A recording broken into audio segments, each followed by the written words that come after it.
ਸਨਮਾਨਯੋਗ ਗੁਰੂ ਨਿਵਾਜੀ ਸਾਧ ਸੰਗਤ ਜੀਓ, ਆਪ ਜੀ ਸਾਰੇ ਮਾਈ ਭਾਈ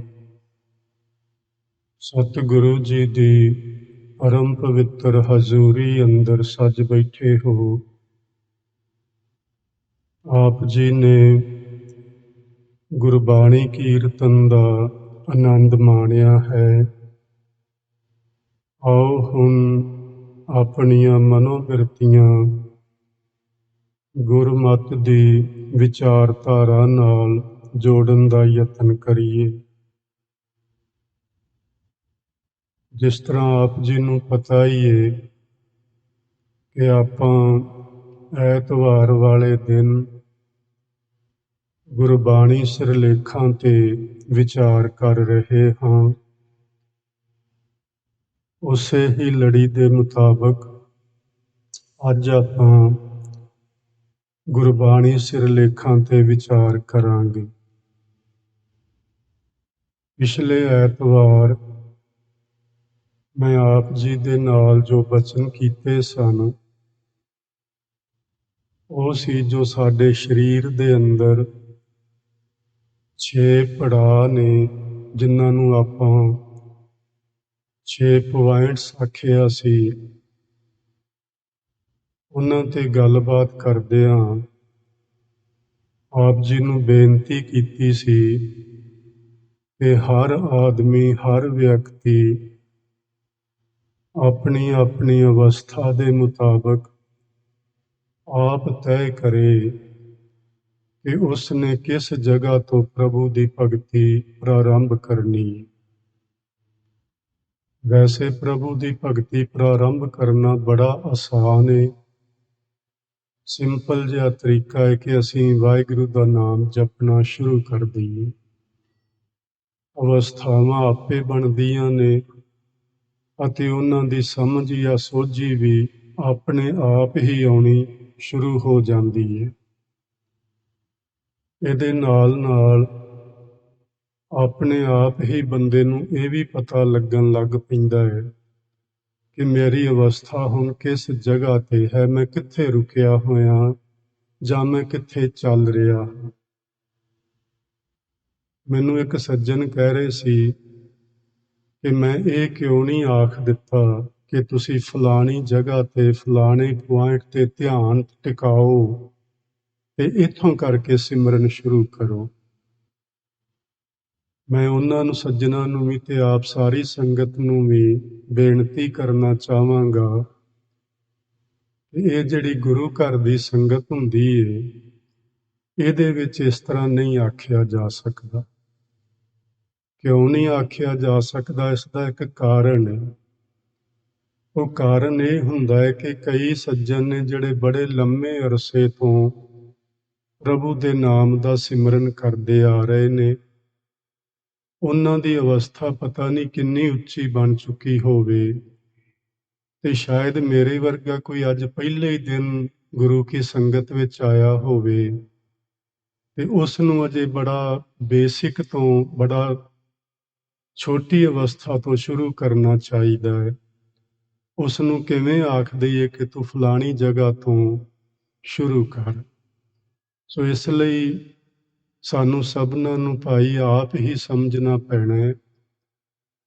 ਗੁਰੂ ਕੀ ਬਾਣੀ ਆਪ ਤੁਸੀਂ ਪੜ੍ਹੋ, ਬਾਣੀ ਵਿੱਚੋਂ ਸਹਿਜੇ ਹੀ ਸਮਝ ਪੈ ਜਾਂਦੀ ਏ, ਕਿਉਂਕਿ ਗੁਰਬਾਣੀ ਨਾ ਇੱਕ ਕਸਵੱਟੀ ਏ।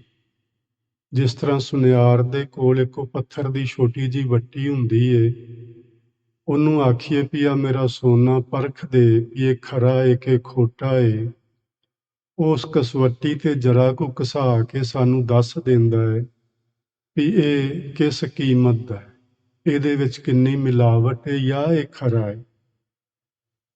ਗੁਰਬਾਣੀ ਸਾਡੀ ਕਸਵੱਟੀ ਹੈ। ਤੁਸੀਂ ਆਪ ਬਾਣੀ ਦਾ ਪਾਠ ਕਰੋ।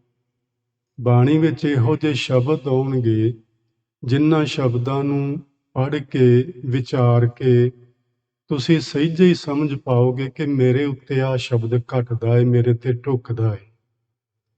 ਇਹਦਾ ਮਤਲਬ ਹੈ ਕਿ ਮੈਂ ਉਸ ਜਗ੍ਹਾ ਤੇ ਹਾਂ। ਸੋ ਇਹ ਕੰਮ ਤੁਸੀਂ ਭਾਈ ਆਪ ਕਰਨਾ ਹੈ। ਤਕੜੇ ਹੋਵੋ, ਹਿੰਮਤ ਕਰੋ। ਇਹ ਸਮਾਂ ਸ਼ਾਇਦ ਸਾਨੂੰ ਬਾਰ-ਬਾਰ ਨਹੀਂ ਮਿਲਣ ਵਾਲਾ। ਸਾਨੂੰ ਬਾਣੀ ਵਿੱਚ ਇਹੋ ਹੀ ਬਚਨ ਸਮਝਾਇਆ ਗਿਆ ਹੈ ਕਿ ਜਿਵੇਂ ਦਰਖਤ ਨਾਲੋਂ ਫਲ ਪੱਕ ਕੇ ਡਿੱਗ ਪਵੇ ਤੇ ਲੱਖ ਯਤਨ ਕਰੀਏ, ਉਹ ਫਿਰ ਦਰਖਤ ਦੇ ਨਾਲ ਕਦੀ ਜੁੜਦਾ ਨਹੀਂ ਹੁੰਦਾ। ਇਹ ਸਾਡਾ ਜੀਵਨ, ਇਹ ਵੀ ਇੱਕ ਫਲ ਦੀ ਤਰ੍ਹਾਂ ਹੀ ਪੱਕ ਕੇ ਇਸਨੇ ਵੀ ਡਿੱਗ ਹੀ ਪੈਣਾ ਹੈ ਤੇ ਫਿਰ ਇਹਨੇ ਇਸ ਜੀਵਨ ਨਾਲ, ਇਸ ਜ਼ਿੰਦਗੀ ਦੀ ਰੌਂ ਨਾਲ ਜੁੜ ਨਹੀਂ ਸਕਣਾ। ਇਸ ਲਈ ਯਤਨ ਕਰੀਏ ਕਿ ਇਹ ਜਿਹੜਾ ਸਮਾਂ ਸਾਡੇ ਕੋਲ ਹੋਣੇ, ਇਸ ਸਮੇਂ ਨੂੰ ਅਜਾਈਂ ਨਾ ਗਵਾਈ। ਕੋਸ਼ਿਸ਼ ਕਰੀਏ ਕਿ ਵੱਧ ਤੋਂ ਵੱਧ ਸਮਾਂ ਅਸੀਂ ਪ੍ਰਭੂ ਦੀ ਭਗਤੀ ਵਿੱਚ ਲਾਈਏ ਤੇ ਘੱਟ ਤੋਂ ਘੱਟ ਸਮਾਂ ਅਸੀਂ ਬਾਕੀ ਹੋਰ ਧੰਦਿਆਂ ਵੱਲ ਲਾਈਏ। ਕਰਨਾ ਤੇ ਉਹ ਵੀ ਹੈ ਸਭ ਕੁਝ, ਪਰ ਅਸੀਂ ਨਾ ਬਹੁਤ ਸਾਰਾ ਸਮਾਂ ਕੱਢ ਸਕਦੇ ਹਾਂ। ਮੈਂ ਸ਼ੁੱਕਰਵਾਰ ਆਪ ਜੀ ਨੂੰ ਬੇਨਤੀ ਕੀਤੀ ਸੀ ਕਿ ਸਾਡਾ ਬਹੁਤਾ ਸਮਾਂ ਜਿਹੜਾ ਹੈ ਉਹ ਅਸੀਂ ਅਜਾਈਂ ਗਵਾਉਂਦੇ ਹਾਂ। ਜਿਵੇਂ ਟੀਵੀ ਅੱਗੇ ਬੈਠ ਕੇ ਫੋਨ ਤੇ ਕੁਝ ਨਾ ਕੁਝ ਅਸੀਂ ਪੜ੍ਹੀ ਜਾਂਦੇ ਹਾਂ, ਸੁਣੀ ਜਾਂਦੇ ਹਾਂ, ਜਿਹਦਾ ਕੋਈ ਬਹੁਤਾ ਲਾਭ ਨਹੀਂ ਹੁੰਦਾ। ਮੈਂ ਇਹ ਵੀ ਨਹੀਂ ਕਹਿੰਦਾ ਕਿ ਉਹਨਾਂ ਚੀਜ਼ਾਂ ਦਾ ਲਾਭ ਨਹੀਂ, ਜ਼ਰੂਰ ਹੁੰਦਾ ਹੋਏਗਾ, ਪਰ ਪ੍ਰਭੂ ਦੀ ਭਗਤੀ ਜਿੰਨਾ ਲਾਭ ਤੇ ਕਿਸੇ ਚੀਜ਼ ਦਾ ਵੀ ਨਹੀਂ ਹੋ ਸਕਦਾ। ਇਸ ਲਈ ਆਪਾਂ ਕੋਸ਼ਿਸ਼ ਕਰੀਏ, ਆਪਣਾ ਸਮਾਂ ਸੰਭਾਲੀਏ, ਸਮੇਂ ਨੂੰ ਅਜਾਈਂ ਨਾ ਗਵਾਈਏ, ਜਿੰਨਾ ਵੱਧ ਤੋਂ ਵੱਧ ਹੋ ਸਕੇ ਪ੍ਰਭੂ ਦਾ ਨਾਮ ਜਪਿਆ ਕਰੀਏ। ਸੋ ਇਹ ਬੇਨਤੀ ਆਪ ਜੀ ਨੂੰ ਮੈਂ ਕਰਨਾ ਚਾਹੁੰਦਾ ਸਾਂ ਕਿ ਆਪਾਂ ਭਾਈ ਆਪ ਯਤਨ ਕਰਕੇ, ਹਿੰਮਤ ਕਰਕੇ ਨਾਮ ਸਿਮਰਨ ਵੱਲ ਆਪਣੀ ਸੁਰਤ ਨੂੰ ਜੋੜੀਏ। ਸੋ ਅੱਜ ਜਿਹੜੇ ਵਿਚਾਰ ਮੈਂ ਤੁਹਾਡੇ ਨਾਲ ਸਾਂਝੀ ਕਰਨੀ ਹੈ, ਉਹ ਇਹ 3 ਪੁਆਇੰਟ ਨੇ। ਆਪਾਂ ਗੁਰਬਾਣੀ ਦੇ ਸਿਰਲੇਖ ਸਮਝਦੇ ਹਾਂ ਤੇ ਇਹ ਸਾਰੇ ਸਿਰਲੇਖ ਹੀ ਹਨ ਜੋ ਤੁਹਾਡੇ ਸਾਹਮਣੇ ਨੇ। ਧਨਾਸਰੀ ਰਾਗ ਦੇ ਬਾਰੇ ਆਪਾਂ ਜਦੋਂ ਪਿਛਲੀ ਕਥਾ ਵਿੱਚ ਸਿਰਲੇਖਾਂ ਤੇ ਗੱਲ ਕੀਤੀ ਸੀ ਤੇ ਕਰ ਲਈ ਸੀ। ਧਨਾਸਰੀ ਰਾਗ ਵਿੱਚ ਇੱਕ ਗੁਰੂ ਪਹਿਲੇ ਪਾਤਸ਼ਾਹ ਜੀ ਦਾ ਪਾਵਨ ਸ਼ਬਦ ਹੈ, ਜਿਸ ਦਾ ਸਿਰਲੇਖ ਹੈ ਆਰਤੀ। ਉਸ ਸਿਰਲੇਖ ਤੇ ਅੱਜ ਮੈਂ ਤੁਹਾਡੇ ਨਾਲ ਵਿਚਾਰ ਕਰਨੀ ਹੈ। ਆਰਤੀ ਕੀ ਹੈ? ਅਸੀਂ ਆਰਤੀ ਨੂੰ ਕਿਹੋ ਜਿਹਾ ਰੂਪ ਦੇ ਦਿੱਤਾ ਹੈ? ਸਿੱਖ ਪ੍ਰਚਾਰਕਾਂ ਨੇ ਆਖੀਏ ਜਾਂ ਰਾਗੀ ਸਿੰਘਾਂ ਨੇ ਆਖ ਲਈਏ, ਇਸ ਆਰਤੀ ਨੂੰ ਕਿਹੋ ਜਿਹਾ ਰੂਪ ਅਸੀਂ ਦੇ ਦਿੱਤਾ ਹੈ ਤੇ ਆਰਤੀ ਅਸਲ ਵਿੱਚ ਹੈ ਕੀ ਹੈ? ਇਸ ਨੂੰ ਸਮਝਾਂਗੇ। ਫਿਰ ਇਸ ਧਨਾਸਰੀ ਰਾਗ ਤੋਂ ਬਾਅਦ 11ਵਾਂ ਰਾਗ ਹੈ ਗੁਰੂ ਗ੍ਰੰਥ ਸਾਹਿਬ ਜੀ ਦੇ ਅੰਦਰ, ਜੈਤ ਸਰੀ। ਇਹਦੇ ਬਾਰੇ ਮੈਂ ਵਿਸਥਾਰ ਨਾਲ ਤੇ ਨਹੀਂ ਦੱਸ ਪਾਵਾਂਗਾ ਕਿਉਂਕਿ ਮੇਰਾ ਰਾਗਾਂ ਨਾਲ ਕੋਈ ਬਹੁਤਾ ਸੰਬੰਧ ਨਹੀਂ, ਪਰ ਜਿੰਨਾ ਕਿ ਮੈਂ ਇਹਦੇ ਤੇ ਪੜ੍ਹਿਆ, ਖੋਜ ਕੀਤੀ ਹੈ, ਮੈਂ ਉਹ ਤੁਹਾਨੂੰ ਜ਼ਰੂਰ ਦੱਸਣ ਦੀ ਕੋਸ਼ਿਸ਼ ਕਰਾਂਗਾ। ਫਿਰ ਜੈਤਸਰੀ ਰਾਗ ਦੀ ਜਿਹੜੀ ਵਾਰ ਹੈ, ਉਹਦੇ ਵਿੱਚ ਨਾ ਇੱਕ ਪੌੜੀ ਹੈ ਜਿਹਦੇ ਵਿੱਚ ਇਹ ਪਹਿਲਾ ਹੀ ਬਚਨ ਹੈ, ਆਦਿ ਪੂਰਨ, ਮੱਧ ਪੂਰਨ, ਅੰਤ ਪੂਰਨ ਪਰਮੇਸ਼ਵਰ ਹੈ। ਇਹਦੇ ਤੇ ਮੈਂ ਥੋੜੀ ਵਿਚਾਰ ਆਪ ਜੀ ਨਾਲ ਕਰਾਂਗਾ ਕਿਉਂਕਿ ਸਾਡੇ 'ਚ ਨਾ ਇੱਕ ਕਰਮ ਕਾਂਡਾਂ ਦੀ ਬੜੀ ਪ੍ਰਵਿਰਤੀ ਬਣ ਚੁੱਕੀ ਹੈ। ਸਿੱਖ ਲੋਕ ਬੜੇ ਕਰਮ ਕਾਂਡ ਕਰਦੇ ਨੇ, ਜਦੋਂ ਕਿ ਇਹਨਾਂ ਨੂੰ ਨਹੀਂ ਕਰਨੇ ਚਾਹੀਦੇ, ਕਿਉਂਕਿ ਜਿਨ੍ਹਾਂ ਲੋਕਾਂ ਕੋਲ ਗਿਆਨ ਨਹੀਂ, ਜਿਨ੍ਹਾਂ ਕੋਲ ਪ੍ਰਕਾਸ਼ ਨਹੀਂ, ਉਹ ਤੇ ਹਨੇਰੇ 'ਚ ਠੋਕਰਾਂ ਖਾਣ ਪਏ ਤੇ ਮੰਨਿਆ ਜਾ ਸਕਦਾ ਵੀ ਉਹਨਾਂ ਕੋਲ ਤੇ ਪ੍ਰਕਾਸ਼ ਨਹੀਂ ਸੀ, ਠੋਕਰਾਂ ਖਾਣੀਆਂ ਹੀ ਸੀ ਹਨੇਰੇ ਵਿੱਚ। ਪਰ ਜਿਸ ਬੰਦੇ ਕੋਲ ਪ੍ਰਕਾਸ਼ ਹੋਵੇ, ਗਿਆਨ ਹੋਵੇ, ਉਹ ਬੰਦਾ ਠੋਕਰਾਂ ਖਾਏ ਤੇ ਸੱਚੀ ਦੁੱਖ ਦੀ ਗੱਲ। ਔਰ ਸਿੱਖ ਜਗਤ ਦੇ ਵਿੱਚ, ਕਿਉਂਕਿ ਮੈਂ ਲੋਕਾਂ ਦੇ ਨਾਲ ਵਿਚਰਦਾ ਹਾਂ ਤੇ ਵੇਖਦਾ ਇੰਨੇ ਕੁ ਕਰਮ ਕਾਂਡ ਪਸਰ ਚੁੱਕੇ ਨੇ, ਔਰ ਲੋਕ ਫਿਰ ਉਹਨਾਂ ਨੂੰ ਸਮਝਦੇ ਹੋਏ ਵੀ ਛੱਡਣ ਲਈ ਤਿਆਰ ਨਹੀਂ। ਮੈਂ ਜਿਹੜੇ ਕਰਮ ਕਾਂਡ ਲੋਕ ਕਰਦੇ ਨੇ, ਉਹਨਾਂ ਨੂੰ ਗੁਰਬਾਣੀ ਵਿੱਚੋਂ ਕੋਈ ਨਾ ਕੋਈ ਉਦਾਹਰਨ, ਕੋਈ ਪ੍ਰਮਾਣ ਲੈ ਕੇ ਦੱਸਣ ਦੀ ਕੋਸ਼ਿਸ਼ ਕਰਦਾ ਕਿ ਦੇਖੋ ਭਾਈ, ਗੁਰਬਾਣੀ 'ਚ ਆਹ ਲਿਖਿਆ ਹੋਇਆ ਹੈ ਤੇ ਤੁਸੀਂ ਉਹਦੇ ਉਲਟ ਆਹ ਚੀਜ਼ ਕਰ ਰਹੇ ਹੋ। ਉਹ ਮੈਨੂੰ ਆਖਣਗੇ ਹਾਂਜੀ ਹਾਂਜੀ, ਗੱਲ ਤੇ ਤੁਹਾਡੀ ਠੀਕ ਹੈ, ਪਰ ਪਰਨਾਲਾ ਉੱਥੇ ਦਾ ਉੱਥੇ ਹੀ। ਉਹਨੂੰ ਛੱਡਣਾ ਨਹੀਂ, ਉਹ ਕਰੀ ਜਾਣਾ ਹੈ, ਤੇ ਗੱਲ ਵੀ ਮੇਰੀ ਠੀਕ ਹੈ। ਅਸੀਂ ਇਸ ਤਰ੍ਹਾਂ ਲੱਗਦਾ ਹੈ ਕਿ ਦੋ ਬੇੜੀਆਂ ਤੇ ਅਸੀਂ ਲੱਤਾਂ ਰੱਖੀਆਂ ਹੋਈਆਂ ਨੇ। ਦੋ ਬੇੜੀਆਂ ਤੇ ਸਵਾਰ ਬੰਦਾ ਕਦੇ ਵੀ ਪਾਰ ਨਹੀਂ ਲੰਘ ਸਕਦਾ। ਇਹ ਪੱਕੀ ਗੱਲ ਹੈ, 100% ਪੱਕੀ ਹੈ। ਜੇ ਤੁਸੀਂ ਦਰਿਆ, ਨਦੀ, ਨਾਲਾ ਕੋਈ ਪਾਰ ਕਰਨਾ ਏ ਤੇ ਸਾਨੂੰ ਇੱਕ ਬੇੜੀ ਤੇ ਸਵਾਰ ਹੋਣਾ ਪਏਗਾ, ਚਾਹੇ ਇੱਧਰਲੀ ਤੇ ਹੋ ਜਾਓ ਤੇ ਚਾਹੇ ਉੱਧਰਲੀ ਤੇ ਹੋ ਜਾਓ। ਦੋਹਾਂ ਤੇ ਪੈਰ ਰੱਖ ਕੇ ਕਦੀ ਵੀ ਪਾਰ ਨਹੀਂ ਜੇ ਲੰਘਿਆ ਜਾ। ਸੋ ਚਲੋ ਆਪਾਂ ਅੱਜ ਦੀ ਵਿਚਾਰ ਸ਼ੁਰੂ ਕਰਦੇ ਹਾਂ ਆਰਤੀ ਤੋਂ। ਆਰਤੀ ਕੀ ਏ? ਆਰਤੀ ਦੇ ਸੰਬੰਧ ਵਿੱਚ ਗੁਰਬਾਣੀ ਵਿੱਚ ਕਾਫੀ ਸਾਰੇ ਸ਼ਬਦ ਮਿਲਦੇ ਨੇ। ਆਰਤੀ ਦਾ ਮਤਲਬ ਹੁੰਦਾ ਹੈ ਕਿਸੇ ਪੂਜਨ ਯੋਗ ਦੀ ਪੂਜਾ ਕਰਨਾ, ਤੇ ਪੂਜਾ ਉਹਦੇ ਢੰਗ ਨਾਲ ਕਰਨਾ ਜਿਸ ਤਰ੍ਹਾਂ ਉਸ ਕਿਸੇ ਪੂਜਨ ਯੋਗ ਨੇ ਕੋਈ ਰਹੁ ਰੀਤੀ ਚਲਾਈ ਹੁੰਦੀ ਹੈ, ਉਹਦੇ ਮੁਤਾਬਕ ਉਹਦੀ ਪੂਜਾ ਕਰਨਾ, ਉਸ ਨੂੰ ਆਰਤੀ ਆਖਦੇ ਨੇ। ਇਹ ਹਿੰਦੂ ਮਤ ਦੇ ਅੰਦਰ ਪੂਜਾ ਕੀਤੀ ਜਾਂਦੀ ਏ ਮੂਰਤੀ ਦੀ, ਤੇ ਉਹਨਾਂ ਦੇ ਆਪਣੇ ਕੁਝ ਰਿਵਾਜ ਹੁੰਦੇ ਨੇ, ਕੁਝ ਰੀਤੀਆਂ ਹੁੰਦੀਆਂ ਨੇ। ਉਹ ਕਿਸੇ ਵੀ ਦੇਵਤੇ ਦੇ ਸਾਹਮਣੇ ਥਾਲ ਵਿੱਚ ਦੀਵੇ ਜਗਾ ਕੇ, ਧੂਫ ਧੁਖਾ ਕੇ, ਫੁੱਲ ਆਦਿਕ ਰੱਖ ਕੇ, ਕਈ ਹੀਰੇ ਮੋਤੀ ਮਾਇਆ ਆਦਿਕ ਰੱਖ ਕੇ ਉਹ ਆਪਣੇ ਦੇਵਤੇ ਦੀ ਮੂਰਤੀ ਦੀ ਪੂਜਾ ਕਰਦੇ ਨੇ। ਉਸ ਨੂੰ ਆਰਤੀ ਉਤਾਰਨਾ ਆਖਦੇ ਨੇ। ਉਸ ਦੀ ਆਰਤੀ ਉਤਾਰਦੇ ਨੇ। ਉਹਨਾਂ ਦੇ ਮਤ ਮੁਤਾਬਕ ਉਸ ਦੇਵਤੇ ਦੇ ਚਰਨਾਂ ਤੇ ਪੈਰਾਂ ਤੇ 4 ਵਾਰੀ ਉਹ ਥਾਲ ਘੁਮਾਉਣਾ ਹੁੰਦਾ, ਜਿਹਦੇ 'ਚ ਦੀਵੇ ਜਗਦੇ ਨੇ। 4 ਵਾਰੀ ਚਰਨਾਂ ਤੇ, 2 ਵਾਰੀ ਨਾਭੀ ਤੇ, 1 ਵਾਰੀ ਇਸ ਚਿਹਰੇ ਤੇ ਉਹ ਥਾਲ ਘੁਮਾਉਣਾ ਹੈ ਉਹਨਾਂ ਨੇ। ਫਿਰ 7 ਵਾਰੀ ਪੂਰੇ ਸਰੀਰ ਦੇ ਸਾਹਮਣੇ, ਇਸ ਤਰ੍ਹਾਂ। ਸੋ ਇਹ ਉਹਨਾਂ ਦਾ ਆਰਤੀ ਕਰਨ ਦਾ ਢੰਗ ਹੈ। ਗੁਰੂ ਨਾਨਕ ਦੇਵ ਮਹਾਰਾਜ ਜੀ ਜਦੋਂ ਜਗਨਨਾਥਪੁਰੀ ਵਿੱਚ ਗਏ ਸਨ, ਆਪ ਜੀ ਨੂੰ ਸਾਰਿਆਂ ਨੂੰ ਉਸ ਹਿਸਟਰੀ ਦਾ ਤੇ ਪਤਾ ਹੀ ਹੋਣਾ ਹੈ। ਮੈਂ ਸੰਖੇਪ ਵਿੱਚ ਗੱਲ ਕਰਨਾ ਚਾਹਾਂਗਾ। ਜਦੋਂ ਉੱਥੇ ਪਹੁੰਚੇ ਗੁਰੂ ਨਾਨਕ ਦੇਵ ਮਹਾਰਾਜ ਪੁਰੀ, ਤੇ ਕੁਝ ਜਿਹੜੇ ਪੰਡਤ ਸਨ, ਬ੍ਰਾਹਮਣ ਸਨ, ਗੁਰੂ ਨਾਨਕ ਸਾਹਿਬ ਦੇ ਨਾਂ ਤੋਂ ਪਹਿਲਾਂ ਤੋਂ ਵੀ ਜਾਣੂ ਸਨ। ਗੁਰੂ ਨਾਨਕ ਸਾਹਿਬ ਨੂੰ ਮਿਲੇ, ਰਾਮ ਸਤ ਕੀਤੀ, ਦਿਹਾੜੀ ਡੰਗ ਗੁਰੂ ਸਾਹਿਬ ਉੱਥੇ ਠਹਿਰੇ ਸਨ। ਸ਼ਾਮ ਪਈ ਤੇ ਉਹ ਉਸ ਮੰਦਿਰ ਦੇ ਵਿੱਚ ਗਏ।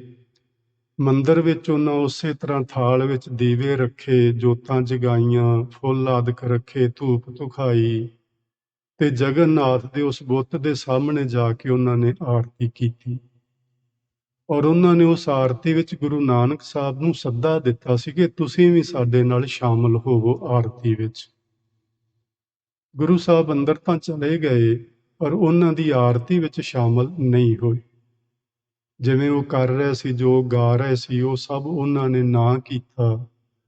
ਤੇ 1-2 ਜਿਹੜੇ ਪੰਡਤ ਸਨ, ਬ੍ਰਾਹਮਣ ਸਨ, ਉਹ ਥੋੜਾ ਜਿਹਾ ਉਹਨਾਂ ਨੇ ਗਿਲਾ ਵੀ ਕੀਤਾ ਗੁਰੂ ਨਾਨਕ ਸਾਹਿਬ ਤੇ, ਵੀ ਤੁਹਾਨੂੰ ਸੱਦਿਆ ਸੀ ਆਰਤੀ ਵਿੱਚ ਸ਼ਾਮਲ ਹੋਵੋ, ਤੁਸੀਂ ਆਏ ਵੀ ਹੋ, ਤੇ ਤੁਸੀਂ ਸਾਡੇ ਨਾਲ ਆਰਤੀ ਵਿੱਚ ਸ਼ਾਮਲ ਕਿਉਂ ਨਹੀਂ ਹੋਏ?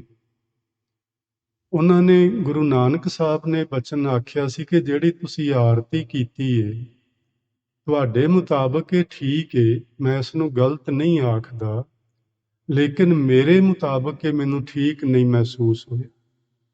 ਤੁਸੀਂ ਆਰਤੀ ਜਗਨਨਾਥ ਦੀ ਕਰ ਰਹੇ ਹੋ। ਜਗਨਨਾਥ ਦਾ ਮਤਲਬ ਹੁੰਦਾ ਹੈ ਜਗਤ ਦਾ ਮਾਲਕ।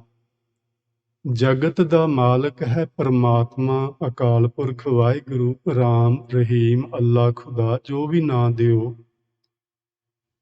ਇਹ ਜਿਹੜੀ ਛੋਟੀ ਜੀ ਤੁਸੀਂ ਆਰਤੀ ਥਾਲੀ ਵਿੱਚ ਦੀਵੇ ਜਗਾ ਕੇ ਕੀਤੀ ਹੈ, ਮੈਨੂੰ ਇਹ ਠੀਕ ਨਹੀਂ ਭਾਸੀ, ਇਸ ਲਈ ਮੈਂ ਤੁਹਾਡੇ ਨਾਲ ਸ਼ਾਮਲ ਨਹੀਂ ਹੋਇਆ।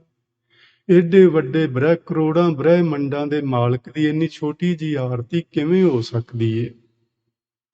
ਉਹਨਾਂ ਆਖਿਆ, ਫਿਰ ਤੁਸੀਂ ਕਿਹੋ ਜੀ ਆਰਤੀ ਕਰਦੇ ਹੋ, ਕਿਹੋ ਜੀ ਕਰਨਾ ਚਾਹੁੰਦੇ ਹੋ? ਤਾਂ ਗੁਰੂ ਨਾਨਕ ਸਾਹਿਬ ਨੇ ਇੱਕ ਸ਼ਬਦ ਉੱਥੇ ਉਚਾਰਿਆ ਸੀ, ਜਿਹੜਾ ਆਪਾਂ ਨੂੰ ਸੋਹਿਲਾ ਸਾਹਿਬ ਵਿੱਚ ਵੀ ਪੜ੍ਹਦੇ ਹਾਂ। ਤੇ ਇਹ ਰਾਗ ਧਨਾਸਰੀ ਵਿੱਚ ਵੀ ਸ਼ਬਦ ਲਿਖਿਆ ਹੋਇਆ। ਉਹਦੀਆਂ ਰਹਾਉ ਵਾਲੀਆਂ ਪੰਕਤੀਆਂ ਨੇ, ਕੈਸੀ ਆਰਤੀ ਹੋਏ ਭਵ ਖੰਡਨਾ ਤੇਰੀ ਆਰਤੀ, ਅਨਹਤਾ ਸ਼ਬਦ ਵਾ ਜੰਤ ਭੇਰੀ। ਇੱਥੇ ਭਵ ਖੰਡਨਾ ਦਾ ਮਤਲਬ ਹੈ ਭਾਵ ਸਾਡੇ ਜਨਮ ਤੇ ਮਰਨ ਦੇ ਗੇੜ ਨੂੰ ਕੱਟਣ ਵਾਲੇ ਵਾਹਿਗੁਰੂ। ਹੇ ਪ੍ਰਮਾਤਮਾ, ਸਾਨੂੰ ਇਸ ਭਵ ਸਾਗਰ ਤੋਂ ਪਾਰ ਕਰਨ ਵਾਲੇ ਤੇਰੀ ਆਰਤੀ ਕਿਹੋ ਜਿਹੀ ਹੋ ਸਕਦੀ ਹੈ, ਕੈਸੀ ਆਰਤੀ ਹੋਈ। ਕੀ ਇਹ ਸ਼ੋਭਾ ਦਿੰਦੀ ਆ ਛੋਟੀ ਜੀ ਥਾਲੀ ਵਿੱਚ 2 ਦੀਵੇ ਟਿਕਾ ਕੇ ਤੇ ਇਸ ਤਰ੍ਹਾਂ ਘੁਮਾਉਣੇ। ਏਡਾ ਵੱਡਾ ਤੂੰ ਮਾਲਕ ਹੈ ਤੇ ਤੇਰੀ ਆਰਤੀ ਵੀ ਤੇ ਵੱਡੀ ਸਾਰੀ ਹੋਣੀ ਚਾਹੀਦੀ ਹੈ। ਇਹ ਬਚਨ ਨੇ, ਕੈਸੀ ਆਰਤੀ ਹੋਏ ਭਵ ਖੰਡਨਾ ਤੇਰੀ ਆਰਤੀ।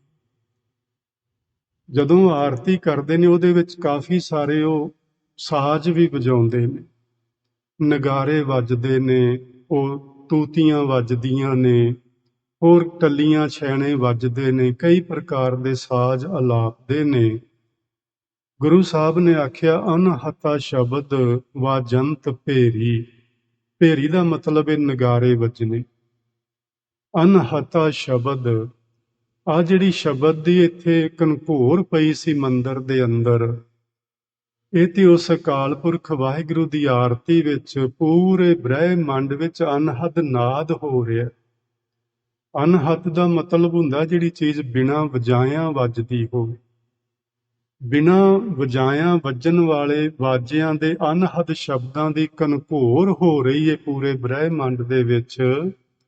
ਨਗਾਰੇ ਵੱਜ ਰਹੇ ਨੇ ਪੂਰੇ ਬ੍ਰਹਿਮੰਡ ਦੇ ਵਿੱਚ, ਤੇ ਅਸੀਂ ਇਸ ਛੋਟੀ ਜੀ ਥਾਂ ਤੇ ਇਕੱਠੇ ਹੋ ਕੇ ਤੇਰੀ ਆਰਤੀ ਇਸ ਢੰਗ ਨਾਲ ਕਰੀਏ ਕਿ ਇਹ ਸ਼ੋਭਾ ਦਿੰਦੀ ਹੈ। ਅੱਗੇ ਬਚਨ ਗੁਰੂ ਨਾਨਕ ਸਾਹਿਬ ਨੇ ਜਿਹੜਾ ਕੀਤਾ ਉਹ ਵੀ ਸਮਝਣ ਗੋਚਰਾ ਏ। ਪੰਡਤਾਂ ਨੇ ਪੁੱਛਿਆ, ਫਿਰ ਤੁਸੀਂ ਜਿਹੜੀ ਆਹ ਗੱਲ ਆਖੀ ਏ, ਕੈਸੀ ਆਰਤੀ ਹੋਏ, ਹੇ ਵਾਹਿਗੁਰੂ ਤੇਰੀ ਕਿਹੋ ਜੀ ਆਰਤੀ ਹੋ ਸਕਦੀ ਏ, ਤੇ ਤੁਸੀਂ ਕਿਹੜੀ ਆਰਤੀ ਕਰਦੇ ਹੋ। ਗੁਰੂ ਨਾਨਕ ਸਾਹਿਬ ਨੇ ਪਹਿਲਾ ਬੰਦ ਮੈਂ ਤੁਹਾਡੇ ਨਾਲ ਸਾਂਝਾ ਕਰਨਾ, ਅਗਲਾ ਸਾਰਾ ਸ਼ਬਦ ਤੁਸੀਂ ਰੋਜ਼ ਪੜ੍ਹਦੇ ਹੀ ਹੋਵੋਗੇ। ਗੁਰੂ ਸਾਹਿਬ ਨੇ ਆਖਿਆ ਸੀ, ਗਗਨਮय ਥਾਲ। ਗਗਨ ਰੂਪ ਯਾਨੀ ਆਕਾਸ਼ ਰੂਪ ਥਾਲ ਏ ਉਸ ਭਵ ਖੰਡਨਾ ਦੀ ਆਰਤੀ ਦੇ ਵਿੱਚ। ਇਹ ਪੂਰਾ ਆਕਾਸ਼ ਇੱਕ ਥਾਲ ਦੀ ਤਰ੍ਹਾਂ ਏ, ਔਰ ਉਸ ਥਾਲ ਦੇ ਅੰਦਰ ਰਾਵੀ ਚੰਦ ਦੀਪਕ ਬਣੇ, ਸੂਰਜ ਤੇ ਚੰਦਰਮਾ 2 ਦੀਵੇ ਬਣੇ ਹੋਏ ਨੇ। ਤਾਰਿਕਾ ਮੰਡਲ ਜਨਕ ਮੋਤੀ, ਇਹ ਜਿਹੜਾ ਤਾਰਿਆਂ ਦਾ ਸਮੂਹ ਨਜ਼ਰ ਆਉਂਦਾ ਸਾਨੂੰ ਰਾਤ ਨੂੰ, ਇਹ ਮਾਨੋ ਮੋਤੀ ਰੱਖੇ ਹੋਏ ਨੇ ਉਸ ਥਾਲ ਦੇ ਅੰਦਰ।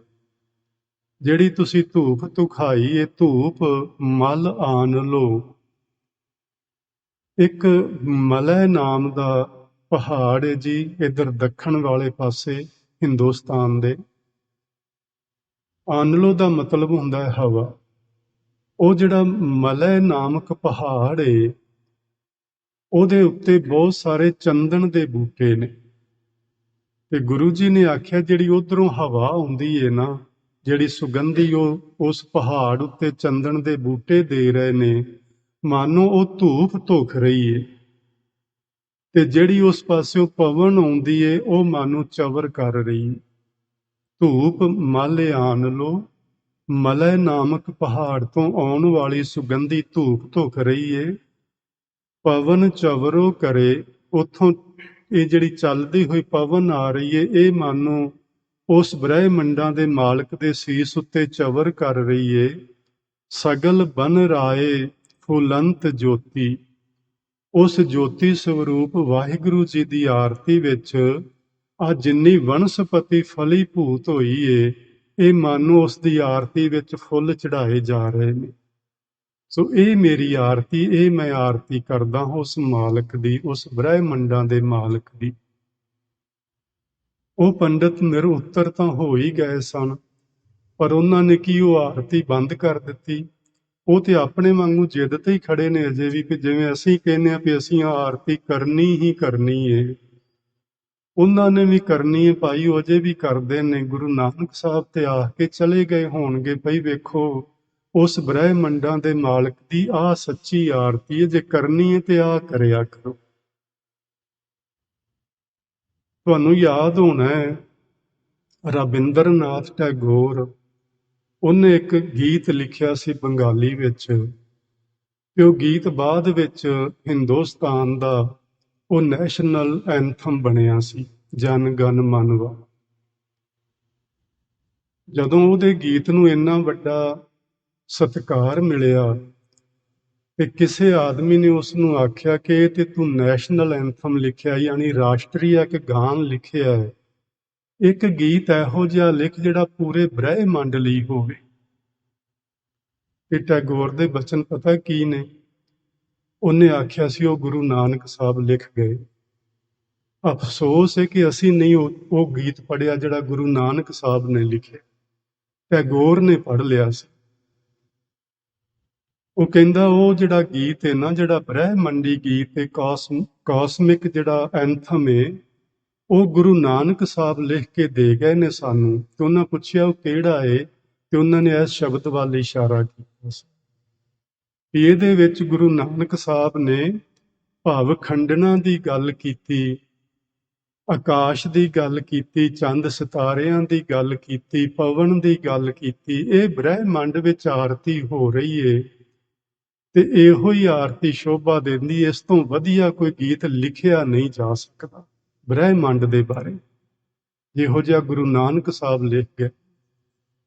ਮੈਂ ਕਈ ਵਾਰੀ ਆਪ ਜੀ ਨੂੰ ਬੇਨਤੀ ਕਰਦਾ ਹੁੰਨਾ ਕਿ ਜਿਹੜੀਆਂ ਸਾਡੀਆਂ ਸੰਸਥਾਵਾਂ ਨੇ ਵੱਡੀਆਂ ਵੱਡੀਆਂ, ਔਰ ਇਹ ਨਹੀਂ ਕਿ ਅਸੀਂ ਬੜੇ ਕੋਈ ਗਰੀਬੜੇ ਜਿਹੇ ਲੋਕ ਆ, ਸਾਡੇ ਕੋਲ ਪੈਸੇ ਹੀ ਨਹੀਂ, ਅਸੀਂ ਕੀ ਕਰੀਏ। ਇਹਨਾਂ ਵੱਡੀਆਂ ਸੰਸਥਾਵਾਂ ਦੇ ਕਰੋੜਾਂ ਦੇ ਬਜਟ ਨੇ। ਕਈ ਵਾਰੀ ਇਹ ਵੀ ਸੁਣਨ ਵਿੱਚ ਆਇਆ ਕਿ ਪੰਜਾਬ ਸਰਕਾਰ ਨਾਲੋਂ SGPC ਦਾ ਬਜਟ ਕਈ ਵਾਰੀ ਵੱਡਾ ਹੁੰਦਾ। ਕਰੋੜਾਂ ਦਾ ਬਜਟ, ਅਰਬਾਂ ਦਾ ਬਜਟ ਹੋਵੇ ਤੇ ਅਸੀਂ ਇੱਕ ਸ਼ਬਦ ਨਾ ਦੁਨੀਆ ਤੱਕ ਪਹੁੰਚਾ ਸਕੇ ਹੋਈਏ।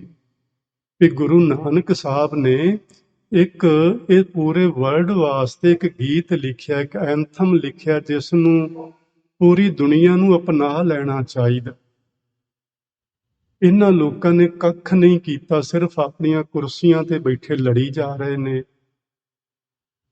ਇੰਨਾ ਪੈਸਾ ਜਾਈ ਜਾ ਰਿਹਾ, ਉਹ ਇਲੈਕਸ਼ਨਾਂ ਤੇ ਲੱਗ ਰਿਹਾ ਪੈਸਾ, ਉਹ ਗੁਰਦੁਆਰਿਆਂ ਉੱਤੇ ਸੋਨਾ ਲਾਉਣ ਤੇ ਲੱਗ ਰਿਹਾ, ਉੱਤੇ ਵੱਡੇ ਵੱਡੇ ਛੱਤਰ ਚਲਾ ਦਿਓ, ਜੰਮ ਜੰਮ ਚਲਾਓ ਭਾਈ, ਕੰਧਾਂ ਨੂੰ ਸੋਨਾ ਜੰਮ ਜੰਮ ਲਾਓ, ਤੁਹਾਡੇ ਕੋਲ ਹੈ ਜੂਏ ਲਾ ਦਿਓ, ਪਰ ਕੋਈ ਕਰਨ ਵਾਲਾ ਕੰਮ ਵੀ ਤੇ ਕਰੋ। ਉਹ ਕੌਣ ਕਰੇਗਾ? ਆਹ ਜਿਹੜਾ ਇੱਕ ਸ਼ਬਦ ਏ, ਜਦੋਂ ਪਰੇਡ ਹੁੰਦੀ ਏ ਹਿੰਦੁਸਤਾਨ ਦੇ ਅੰਦਰ ਤੇ ਟੈਗੋਰ ਸਾਹਿਬ ਦਾ ਲਿਖਿਆ ਹੋਇਆ ਉਹ ਰਾਸ਼ਟਰੀ ਗਾਨ ਵੱਜਦਾ ਏ ਤੇ ਕਿੰਨਾ ਚੰਗਾ ਲੱਗਦਾ।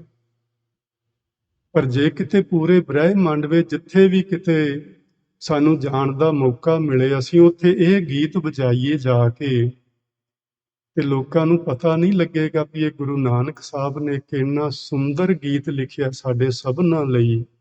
ਸਾਨੂੰ ਇਹ ਸਮਝਣਾ ਚਾਹੀਦਾ। ਪਰ ਅਫਸੋਸ ਤੇ ਇਸ ਗੱਲ ਦਾ ਕਿ ਅਸੀਂ ਖੁਦ ਹੀ ਨਹੀਂ ਸਮਝੇ, ਕਿਸੇ ਨੂੰ ਕੀ ਸਮਝਾਵਾਂਗੇ। ਇਹਨਾਂ ਵੱਡੀਆਂ ਸੰਸਥਾਵਾਂ ਨੂੰ ਚਾਹੀਦਾ ਸੀ ਕਿ ਇਹ ਇੱਕ ਸ਼ਬਦ, ਇਸ ਨੂੰ ਪੂਰੀ ਦੁਨੀਆ ਦੀਆਂ ਭਾਸ਼ਾਵਾਂ ਵਿੱਚ ਟਰਾਂਸਲੇਟ ਕੀਤਾ ਜਾਂਦਾ ਤੇ ਹਰ ਦੁਨੀਆ ਦੀ ਹਰ ਮੁਲਕ ਦੀ ਸਰਕਾਰ ਤੱਕ ਪਹੁੰਚਾਇਆ ਜਾਂਦਾ, ਲੋਕਾਂ ਤੱਕ ਨਹੀਂ, ਸਰਕਾਰਾਂ ਤੱਕ। ਤੇ ਆਹ ਇੱਕ ਗੀਤ ਹੈ ਜਿਹੜਾ ਸੱਚੀ ਮੁੱਚੀ ਗਾਉਣ ਦੇ ਯੋਗ ਹੈ। ਆਓ ਆਪਾਂ ਮਿਲ ਕੇ ਸਾਰੀ ਦੁਨੀਆ ਨੂੰ ਗਾਈਏ। ਕਿਤੇ ਐਸਾ ਕਰ ਸਕਦੇ ਅਸੀਂ ਜਾਂ ਕਰ ਸਕੀਏ ਤੇ ਕਿੰਨਾ ਚੰਗਾ ਹੋਵੇ। ਸੋ ਇਹ ਬਚਨ ਮੈਂ ਆਪ ਜੀ ਨੇ ਦੇ ਨਾਲ ਆਰਤੀ ਦੇ ਸੰਬੰਧ ਵਿੱਚ ਕੀਤੇ ਨੇ ਕਿ ਗੁਰੂ ਨਾਨਕ ਸਾਹਿਬ ਨੇ ਸਾਨੂੰ ਕਿਹੜੀ ਆਰਤੀ ਦਿੱਤੀ। ਹੁਣ ਮੈਂ ਗੱਲ ਕਰਨਾ ਚਾਹਾਂਗਾ ਸਾਡੇ ਗੁਰੂ ਘਰਾਂ ਵਿੱਚ ਕਿਹੜੀ ਆਰਤੀ ਹੋ ਰਹੀ ਹੈ, ਉਹਦੀ ਗੱਲ। ਹੋ ਕੀ ਰਿਹਾ ਹੈ?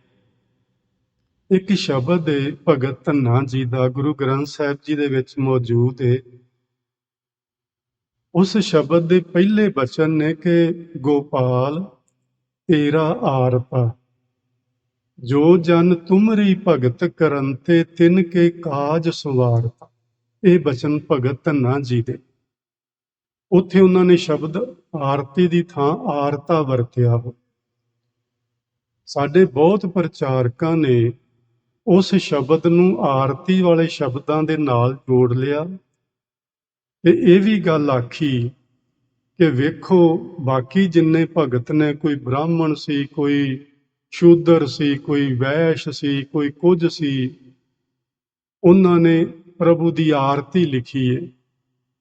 ਤੇ ਵੇਖੋ ਭਗਤ ਧੰਨਾ ਜੱਟ ਸੀ, ਉਹਨੇ ਆਰਤਾ ਲਿਖ ਦਿੱਤਾ। ਆਹ ਬਚਨ ਸਾਨੂੰ ਸੁਣਾਏ ਜਾਂਦੇ ਨੇ। ਔਰ ਅਸੀਂ ਕੀ ਕਰਦੇ ਹਾਂ, ਜਿਹੜੇ ਲੋਕ ਇਹੋ ਜਿਹੀਆਂ ਗੱਲਾਂ ਸਾਨੂੰ ਝੂਠੀਆਂ ਕਹਾਣੀਆਂ ਘੜ ਕੇ ਸੁਣਾਉਂਦੇ ਨੇ, ਉਹਨਾਂ ਨੂੰ ਅਸੀਂ ਸਟੇਜ ਤੋਂ ਕਹਿੰਦੇ ਹਾਂ ਕਿ ਬ੍ਰਹਮ ਗਿਆਨੀ। ਆਹ ਸਾਡੀ ਹਾਲਤ ਹੈ, ਸਾਡੇ ਪ੍ਰਬੰਧਕ ਲੋਕਾਂ ਦੀ ਤੇ ਸਾਡੇ ਪ੍ਰਚਾਰਕ ਲੋਕਾਂ ਦੀ। ਮੈਂ ਆਪਣੀ ਗੱਲ ਕਰਦਾ, ਮੇਰੇ ਲੋਕਾਂ ਦੀ ਤੇ ਸਾਡੇ ਪ੍ਰਬੰਧਕ ਲੋਕਾਂ ਦੀ। ਝੂਠੀਆਂ ਕਹਾਣੀਆਂ ਘੜ ਕੇ ਸੁਣਾਉਣ ਵਾਲਿਆਂ ਨੂੰ ਇਹ ਬ੍ਰਹਮ ਗਿਆਨੀਆਂ ਦਾ ਖਿਤਾਬ ਦਿੰਦੇ ਨੇ। ਉਹ ਅੱਗੇ ਜਾ ਕੇ ਹੋਰ ਕਿਉਂ ਨਹੀਂ ਸੁਣਾਉਣਗੇ? ਉਹ ਤੇ ਆਖਣਗੇ ਮੈਂ ਤੇ ਬ੍ਰਹਮ ਗਿਆਨੀ ਬਣ ਗਿਆ, ਝੂਠੀ ਕਹਾਣੀ ਸੁਣਾ ਕੇ। ਲੱਤਾਂ ਟੁੱਟ ਗਈਆਂ ਸੀ ਤੇ ਉਹਨੇ ਡੰਡਾ ਫੜ ਕੇ ਮਾਰਿਆ ਤੇ ਲੱਤਾਂ ਜੁੜ ਗਈਆਂ ਤੇ ਉਹ ਬੰਦਾ ਭੱਜ ਉੱਠਿਆ। ਆਹ ਤੇ ਕਹਾਣੀਆਂ ਸੁਣਾਈਆਂ ਜਾ ਰਹੀਆਂ। ਇਹ ਕਿੱਥੇ ਗੁਰੂ ਗ੍ਰੰਥ ਸਾਹਿਬ ਦੇ ਵਿੱਚ ਲਿਖਿਆ ਹੈ, ਜਿਹੜਾ ਅਸੀਂ ਲੋਕਾਂ ਨੂੰ ਸਮਝਾ ਰਹੇ ਹਾਂ? ਲੋਕੀ ਹਾਂਜੀ ਹਾਂਜੀ ਸਿਰ ਝੁਲਾਈ ਜਾਂਦੇ ਨੇ ਉੱਥੇ ਬੈਠੇ। ਭਾਈ ਸਮਝੀਏ, ਗੁਰੂ ਜੀ ਸਾਨੂੰ ਕਿੱਥੇ ਪਹੁੰਚਾਉਣਾ ਚਾਹੁੰਦੇ ਨੇ, ਅਸੀਂ ਕਿੱਥੇ ਰੁਕ ਗਏ ਹਾਂ। ਧੰਨਾ ਜੀ ਨੇ ਕੋਈ ਆਰਤਾ ਨਹੀਂ ਜੇ ਲਿਖੀ। ਇਸ ਆਰਤ ਦਾ ਸ਼ਬਦ ਅਰਥ ਜੇ ਤੁਸੀਂ ਪੜ੍ਹਨਾ ਹੋਵੇ ਤੇ ਭਾਈ ਕਾਹਨ ਸਿੰਘ ਨਾਭਾ ਨੂੰ ਪੜ੍ਹ ਲਓ। ਉਹ ਕਹਿੰਦੇ ਨੇ ਆਰਤ ਦਾ ਸ਼ਬਦ ਸੰਸਕ੍ਰਿਤ ਵਿੱਚੋਂ ਆਇਆ ਹੋਇਆ ਸ਼ਬਦ, ਇਹਦਾ ਅਰਥ ਹੁੰਦਾ ਦੁਖੀ, ਮੰਗਤ, ਮੰਗਣ ਵਾਲਾ, ਗਰੀਬੜਾ ਜਿਹਾ ਬੰਦਾ। ਤੇ ਪ੍ਰੋਫੈਸਰ ਸਾਹਿਬ ਸਿੰਘ ਨੇ ਇਸ ਦੇ ਅਰਥ ਕੀਤੇ ਨੇ ਗੋਪਾਲ ਤੇਰਾ ਆਰਤਾ।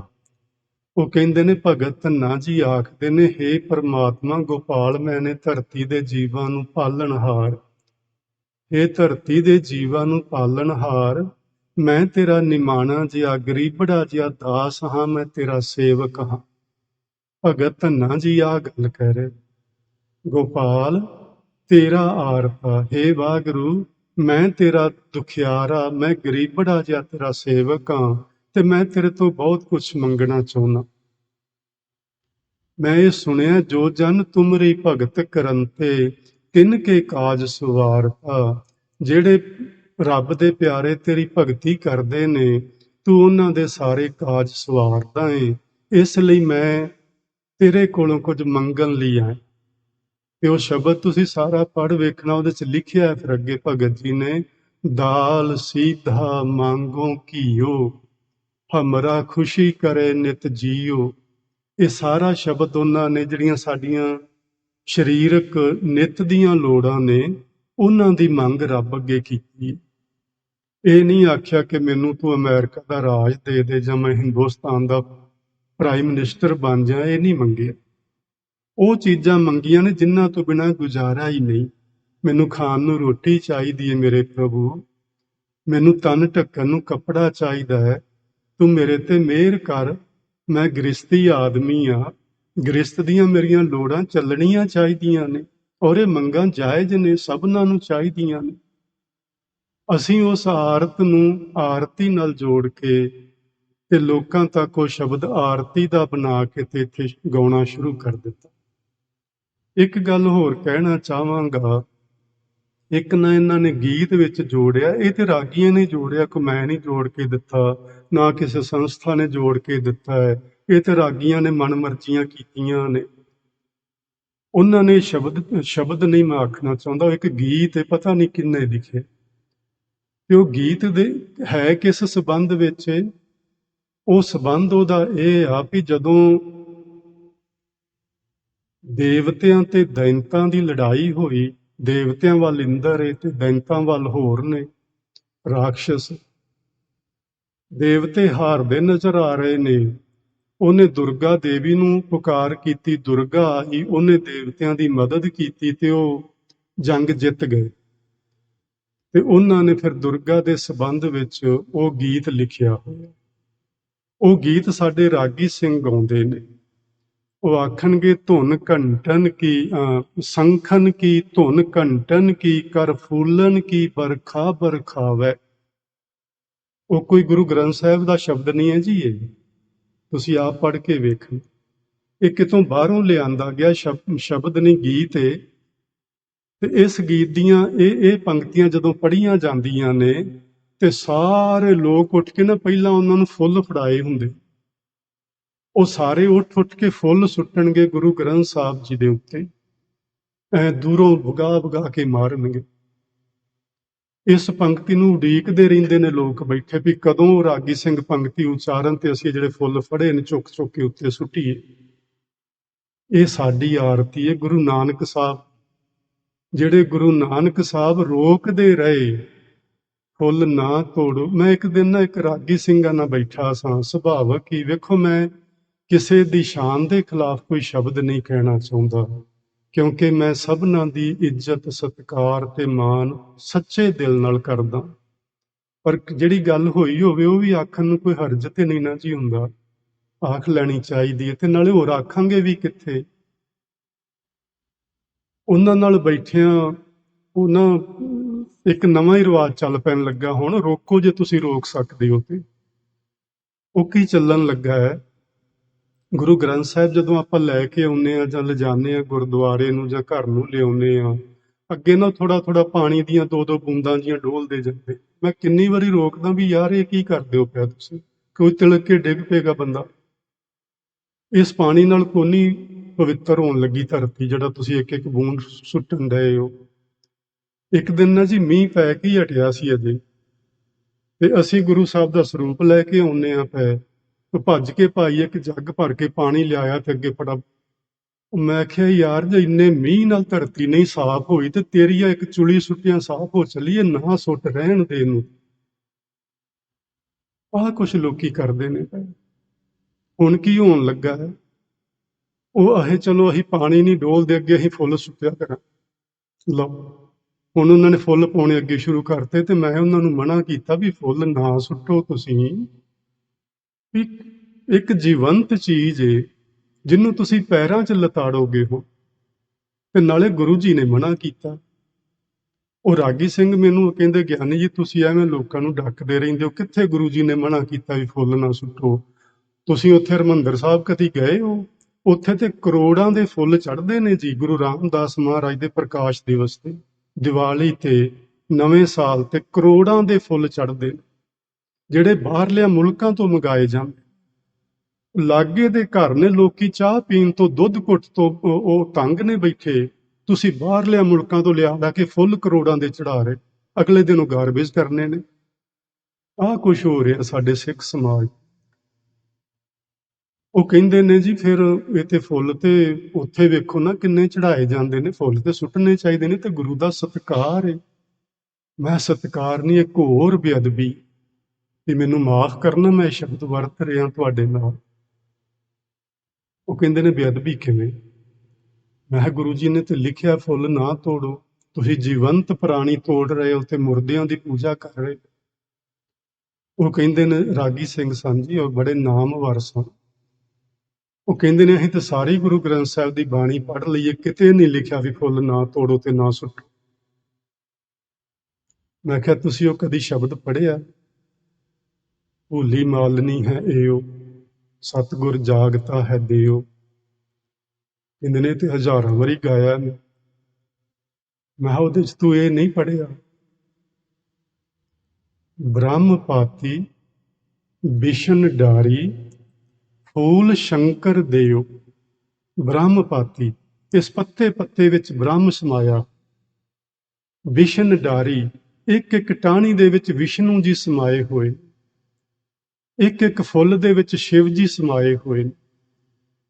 ਉਹਦਾ ਮਤਲਬ ਇੰਨਾ ਹੀ ਹੈ ਕਿ ਪੂਰੇ ਬ੍ਰਹਿਮੰਡ ਵਿੱਚ ਕੋਈ ਇਹੋ ਜਿਹੀ ਚੀਜ਼ ਨਹੀਂ ਜਿਹਦੇ ਵਿੱਚ ਬ੍ਰਹਮ ਨਹੀਂ ਬੈਠਾ ਹੋਇਆ। ਤੀਨ ਦੇਵ ਪ੍ਰਤੱਖ ਤੋਰੈ, ਇਹ ਤਿੰਨ ਦੇਵਤੇ ਪ੍ਰਗਟ ਰੂਪ ਵਿੱਚ ਇਸ ਪੂਰੀ ਵਨਸਪਤੀ ਵਿੱਚ ਬੈਠੇ ਨੇ, ਤੁਸੀਂ ਉਹਨਾਂ ਨੂੰ ਤੋੜ ਰਹੇ ਹੋ। ਕਰਹਿ ਕਿਸ ਕੀ ਸੇਵ? ਜੀਵੰਤ ਚੀਜ਼ ਨੂੰ ਤੋੜ ਕੇ ਤੁਸੀਂ ਪੱਥਰ ਦੀ ਮੂਰਤੀ ਅੱਗੇ ਲਿਆ ਕੇ ਰੱਖਣੇ ਨੇ, ਜਾਂ ਗੁਰੂ ਗ੍ਰੰਥ ਸਾਹਿਬ ਅੱਗੇ ਲਿਆ ਕੇ ਰੱਖਣੇ ਨੇ। ਗੁਰੂ ਜੀ ਨੇ ਮਨਾ ਕੀਤਾ ਵੀ ਇਹਨਾਂ ਜੀਵੰਤ ਚੀਜ਼ਾਂ ਨੂੰ ਨਾ ਤੋੜੋ। ਫੁੱਲ ਕਦੀ ਨਹੀਂ ਤੋੜਨੇ ਚਾਹੀਦੇ। ਜੇ ਤੁਸੀਂ ਫੁੱਲ ਚੜਾਉਣੇ ਨੇ ਨਾ ਗੁਰੂ ਗ੍ਰੰਥ ਸਾਹਿਬ ਜੀ ਦੇ ਅੱਗੇ, ਤੇ ਗੁਰਦੁਆਰੇ ਦੀ ਹੱਦ ਵਿੱਚ ਫੁੱਲਾਂ ਦੇ ਬੂਟੇ ਲਗਾਓ ਲਿਆ ਕੇ। 4 ਚੁਫੇਰੇ ਫੁੱਲ ਹੀ ਫੁੱਲ ਲਗਾ ਦਿਓ, ਬਾਗ ਲਗਾ ਦਿਓ। 13 ਏਕੜ ਜ਼ਮੀਨ ਹੈ ਆਪਣੀ, ਲਾਓ ਫੁੱਲ, ਹਰ ਪਾਸਿਓਂ ਸੁਗੰਧੀ ਆਵੇ, ਜਿੱਧਰ ਵੀ ਕੋਈ ਜਾਏ ਫੁੱਲ ਹੀ ਫੁੱਲ ਨਜ਼ਰ ਆਉਣ। ਪਰ ਤੁਸੀਂ ਤੋੜ ਤੋੜ ਕੇ ਇੱਥੇ ਢੇਰੀ ਲਾਉਂਦੇ ਹੋ ਪਏ, ਉਹ ਚੁੱਕ ਕੇ ਗਾਰਬੇਜ ਕਰਨੇ ਨੇ ਅਗਲੀ ਸਵੇਰ ਨੂੰ। ਆਹ ਹਾਲ ਹੈ ਜੀ ਸਾਡਾ। ਅਸੀਂ ਕਦੋਂ ਸਮਝਾਂਗੇ? ਸਮਝਣ ਦਾ ਯਤਨ ਕਰੀਏ। ਇਹ ਫੂਲਣ ਕੀ ਬਰਖਾ ਨਾ ਬਰਖਾਓ, ਸਾਨੂੰ ਗੁਰੂ ਜੀ ਮਨਾ ਕਰਦੇ। ਤੇ ਆਪਾਂ ਗੁਰੂ ਦੇ ਸੱਚੇ ਸਿੱਖ ਬਣੀਏ। ਸੱਚੇ ਸਿੱਖ ਬਣ ਕੇ ਪਰਮਾਤਮਾ ਅਕਾਲ ਪੁਰਖ ਵਾਹਿਗੁਰੂ ਜੀ ਦੀ ਭਗਤੀ ਕਰੀਏ, ਤਾਂ ਜੋ ਸਾਡਾ ਇਹ ਮਨੁੱਖਾ ਜੀਵਨ ਜਿਹੜਾ ਹੈ ਸਫਲ ਜੀਵਨ ਬਣ ਸਕੇ। ਮੈਂ ਆਪ ਜੀ ਦੇ ਨਾਲ ਭਾਈ ਇਹੋ ਜਿਹੀਆਂ ਗੱਲਾਂ ਕਰਦਾ ਰਹਿਣਾ। ਮੈਂ ਤੁਹਾਡੇ ਸਾਰਿਆਂ ਕੋਲੋਂ ਖਿਮਾ ਵੀ ਚਾਹੁੰਦਾ। ਮੈਂ ਰਾਗੀ ਸਿੰਘ ਸਾਹਿਬਾਨ ਪਾਸੋਂ ਵੀ, ਆਪ ਸਾਰੀ ਸੰਗਤ ਕੋਲੋਂ ਵੀ, ਗੁਰੂ ਜੀ ਕੋਲੋਂ ਵੀ ਮੈਂ ਮਾਫੀ ਚਾਹੁੰਦਾ। ਲੇਕਿਨ ਹੁਣ ਜੇ ਸੱਚ ਬੋਲਾਂਗੇ ਹੀ ਨਹੀਂ, ਤੇ ਫਿਰ ਅਸੀਂ ਇਹ ਕਰਮ ਕਾਂਡ ਕਰਦੇ ਹੀ ਰਹਾਂਗੇ। ਸਾਨੂੰ ਗੁਰੂ ਨਾਨਕ ਸਾਹਿਬ ਨੇ ਨਾ ਜੀ 239 ਸਾਲ ਲਾਏ ਨੇ, ਤੇ 239 ਸਾਲਾਂ ਵਿੱਚ ਏਡੀਆਂ ਏਡੀਆਂ ਵੱਡੀਆਂ ਕੁਰਬਾਨੀਆਂ ਹੋਈਆਂ ਨੇ, ਸ਼ਹਾਦਤਾਂ ਹੋਈਆਂ ਨੇ। ਸਿੱਖਾਂ ਦੇ ਗੁਰੂਆਂ ਦੇ ਘਰ ਘਾਟ ਉਜੜੇ ਨੇ, ਬੱਚੇ ਸ਼ਹੀਦ ਹੋਏ ਨੇ। ਕਾਹਦੇ ਲਈ? ਕਿਉਂ ਉਹਨਾਂ ਨੇ ਸਭ ਕੁਝ ਕੀਤਾ ਹੈ? ਇੱਕੋ ਹੀ ਗੱਲ ਸੀ ਕਿ ਆ ਮਨੁੱਖਤਾ ਜਿਹੜੀ ਕੁਰਾਹੇ ਪਈ ਹੋਈ ਏ, ਇਹ ਠੀਕ ਰਸਤੇ ਤੇ ਆ ਜਾਏ ਤੇ ਇਹ ਆਪਣੀ ਮੰਜ਼ਿਲ ਤੇ ਪਹੁੰਚ ਜਾਏ। ਜਿਹੜੀ ਮੰਜ਼ਿਲ ਦੀ ਗੱਲ ਆਪਾਂ ਪਿਛਲੇ ਐਤਵਾਰ ਕਰ ਰਹੇ ਸਨ, ਕਿ ਸਾਡੀ ਇੱਕ ਮੰਜ਼ਿਲ ਏ, ਉਹਦੇ 6 ਪੜਾਅ ਨੇ। ਉਹਨਾਂ ਪੜਾਵਾਂ ਤੋਂ ਹੁੰਦੇ ਹੁੰਦੇ ਅਸੀਂ ਆਪਣੀ ਮੰਜ਼ਿਲ ਤੇ ਪਹੁੰਚਣਾ ਹੈ। ਤੇ ਉਸ ਮੰਜ਼ਿਲ ਤੇ ਪਹੁੰਚਣ ਲਈ ਸਭ ਤੋਂ ਸੌਖਾ ਤਰੀਕਾ ਜਿਹੜਾ ਹੈ ਉਹ ਗੁਰਬਾਣੀ ਹੈ। ਗੁਰਬਾਣੀ ਨੂੰ ਪਿਆਰ ਨਾਲ ਪੜ੍ਹੀਏ। ਭਾਈ ਸਾਹਿਬ ਕੀਰਤਨ ਕਰਦੇ ਨੇ, ਪਿਆਰ ਨਾਲ ਸੁਣੀਏ, ਆਪਣੀ ਸੁਰਤ ਨੂੰ ਜੋੜ ਕੇ ਸੁਣੀਏ, ਧਿਆਨ ਨੂੰ ਟਿਕਾ ਕੇ ਸੁਣੀਏ। ਮੈਂ ਆਪ ਜੀ ਨੂੰ ਬੇਨਤੀ ਕੀਤੀ ਸੀ, ਮੇਰਾ ਵੀ ਧਿਆਨ ਤੇ ਜਾਂਦਾ ਹੀ, ਇਹ ਤੇ ਨਹੀਂ ਕਿ ਮੇਰਾ ਨਹੀਂ ਜਾਂਦਾ, ਪਰ ਮੈਂ ਕੋਸ਼ਿਸ਼ ਕਰਦਾ, ਤੁਸੀਂ ਵੀ ਕਰਨਾ। ਜਦੋਂ ਆਪਾਂ ਇੱਥੇ ਬੈਠੀਏ, ਸਾਡਾ ਨਾ ਭਗਤੀ ਕਰਨ ਦਾ ਸਥਾਨ ਹੈ। ਇੱਥੇ ਭਗਤੀ ਹੋ ਰਹੀ ਹੈ, ਕੀਰਤਨ ਇੱਕ ਭਗਤੀ ਹੈ। 9 ਤਰ੍ਹਾਂ ਦੀ ਭਗਤੀ ਮੰਨੀ ਹੈ ਜੀ ਵਿਦਵਾਨ ਲੋਕਾਂ ਨੇ। ਉਹਨਾਂ ਵਿੱਚੋਂ ਕਥਾ ਤੇ ਕੀਰਤਨ, ਇਹ ਵੀ ਇੱਕ ਪ੍ਰਕਾਰ ਦੀ ਭਗਤੀ ਉਸ 9 ਤਰ੍ਹਾਂ ਦੀ ਭਗਤੀ ਵਿੱਚੋਂ। ਹੁਣੇ ਭਾਈ ਸਾਹਿਬ ਨੇ ਆਪਾਂ ਨੂੰ ਇਸ ਭਗਤੀ ਨਾਲ ਜੋੜਨਾ, ਕੀਰਤਨ ਭਗਤੀ ਨਾਲ। ਜਦੋਂ ਆਪਾਂ ਇੱਥੇ ਬੈਠਣਾ ਹੈ, ਬਸ ਇੰਨਾ ਧਿਆਨ ਇਕਾਗਰ ਕਰ ਲਓ ਕਿ ਉਹ ਸ਼ਬਦ ਤੋਂ ਬਾਹਰ ਸੁਰਤ ਸਾਡੀ ਨਿਕਲੇ ਨਾ। ਜਿਵੇਂ ਅਸੀਂ ਉਹ ਫੁੱਲ ਨਹੀਂ ਪਰੋ ਲੈਂਦੇ ਧਾਗੇ ਦੇ ਵਿੱਚ, ਬਸ ਇਸ ਤਰ੍ਹਾਂ ਆਪਣੀ ਸੁਰਤ ਨੂੰ ਉਹਦੇ ਵਿੱਚ, ਸ਼ਬਦ ਵਿੱਚ ਪਰੋ ਲੈਣਾ।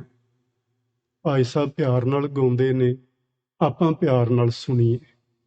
ਬਸ ਇਹ ਸਾਡੀ ਘੰਟੇ ਭਰ ਦੀ ਭਗਤੀ ਹੋ ਜਾਣੀ ਹੈ। ਤੇ ਤੁਸੀਂ ਕਦੀ ਗਿਣ ਕੇ ਵੇਖਿਆ ਜੇ ਆਪਾਂ ਇਸ ਢੰਗ ਨਾਲ ਸੁਰਤ ਜੋੜ ਕੇ ਭਗਤੀ ਕਰਨ ਲੱਗ ਪਏ, ਤੇ ਸਾਲ ਦੇ ਵਿੱਚ ਕਿੰਨੇ ਘੰਟੇ ਆਪਣੇ ਭਗਤੀ ਦੇ ਬਣ ਜਾਣੇ।